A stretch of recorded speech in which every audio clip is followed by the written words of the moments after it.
नाही, साधारणपणे आज आपण आचारसंहितेच्या कालावधीमध्ये जी काही डीबीटीची प्रक्रिया स्थगित झाली होती कोड ऑफ कंडक्टमुळे ती आता पुन्हा एकदा रुजू झालेली आहे। 24 तारखेपासून आम्ही डीबीटीची प्रक्रिया सुरू केली आहे। याच्यात दोन गोष्टी आहेत महत्त्वपूर्ण, त्या म्हणजे जे मूळ लाभार्थी आहेत त्यांना तर जो लाभ आहे तो वितरणाची सुरुवात आहेच, पण आधार सीडिंगमुळे जे लाभार्थी लाभापासून वंचित होते त्यांची सुद्धा ज्यांचे आधार सीडिंग झालेले आहेत त्यांना सुद्धा डीबीटीची प्रक्रिया आहे ती आम्ही सुरू केलेली आहे। पहिल्यापासून 6 महिन्याचे पैसे मिळणार का?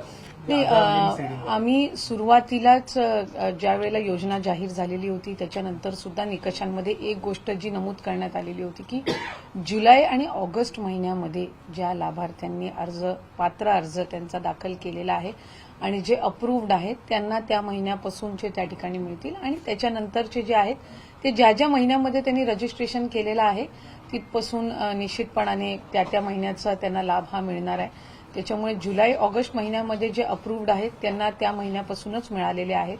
आत्ताही त्यांच्यापैकी जर आधार सीडिंगमुळे कोण असेल तर त्यांना जुलै ऑगस्ट पासून म्हणजे त्या ह्याच्यापासूनच लाभ मिळणार आहे।